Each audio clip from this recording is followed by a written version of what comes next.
I'd first seen the Sterling Ink planners in early 2024 and kind of already decided that that's what I would choose for 2025, planning way too far in advance as usual. And then when the planners were released in September, I couldn't decide whether to invest in one or not. I couldn't really decide whether it would work for me. I couldn't really decide which size would be best. And so I ended up not ordering one. And by the time I'd kind of changed my mind and wished I had ordered one, they'd gone out of stock. They came back in sometime maybe November, and I still didn't order one. I was just stuck in this kind of indecision about whether to order one, what to order, whether I'd use it, what I would use it for. And so I continued with my original plan and started 2025 with my Leuchtturm B6 Plus weekly planner and notebook, which I love and have always loved. However, a couple of things then happened. The first is that I finally got a separate desk to work at home. So since I lost my office a few years ago, as my children got their own bedrooms, I've been working down in the kitchen, and we'd been talking about how we could rearrange the house and things to get a desk in somewhere. And we finally kind of got around to doing that over Christmas. I got a lovely wooden desk with a view.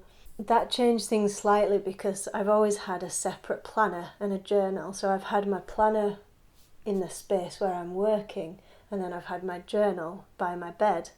But now the place that I'm working and the place that I'm journaling are in the same room. So this feels like the first time that it might actually work for me to just have a single planner journal combined that I keep with me all the time. And then the second thing that happened was that my work situation changed. Going forward, I will be fully self-employed again, and therefore in control of my own schedule, my own time, the way that I work, the way that I plan out my tasks and things like that.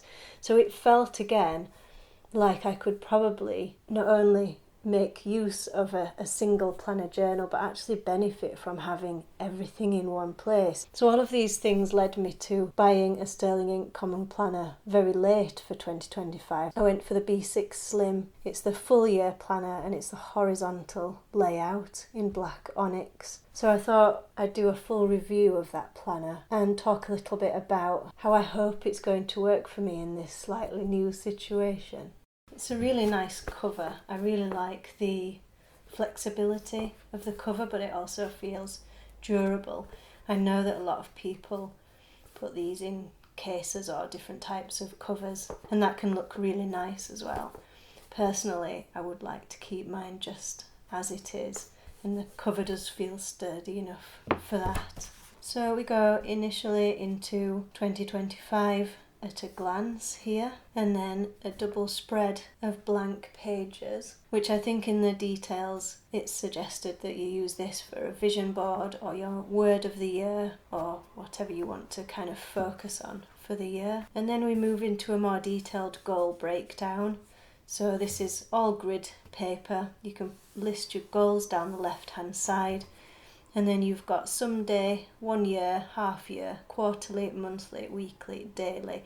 Now this is something that I do anyway in a notebook or on a spreadsheet or something. So I do quite like that even if you couldn't fit in all of the detail in here, you could at least put the highlights for your goals throughout the year and further ahead. We've then got the 2025 yearly tracker across 2 pages. Now this does look quite small, although I'm quite pleased that there's actually 2 lines per box for each day. So you could definitely fit in there that it was someone's birthday, or put in your holidays, put in your annual leave, whatever, things like that.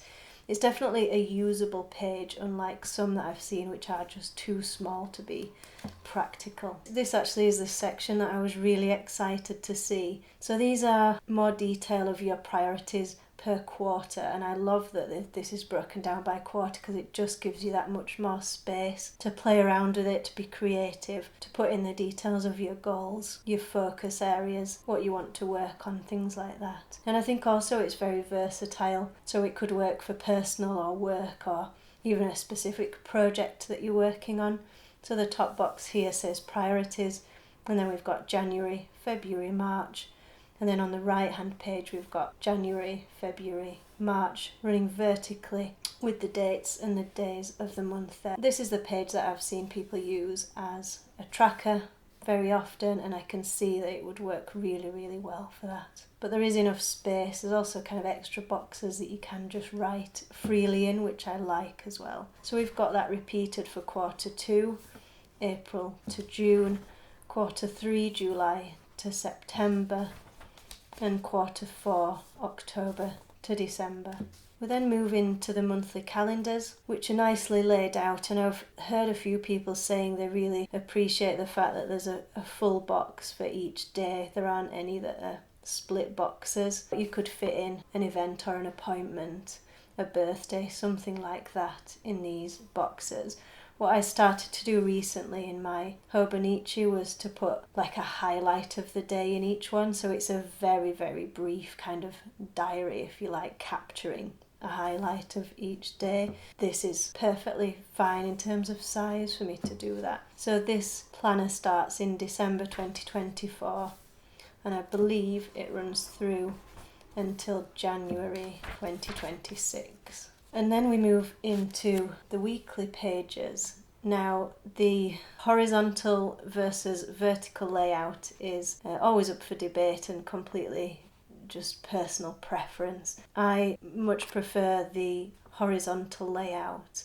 I find it works for my work setup. I can put my appointments in the relevant boxes here. I also put in here any tasks that need doing on a specific day, and then I use this right hand blank page for any kind of meeting notes and to do tasks that don't have to be done on a specific day. That's how I've always used this layout in my Leuchtturm weekly planner and notebook, and that's how I would continue to use this as well. So I'm quite pleased with the layout. I like that it's minimalist. I like that the numbers and the days are very clear, but it's not cluttered with, anything unnecessary really. And I do like that the right hand page is completely blank, so you don't feel necessarily like it needs to read all the way across like that. You could just use it for something entirely separate from your weekly calendar. So the weekly pages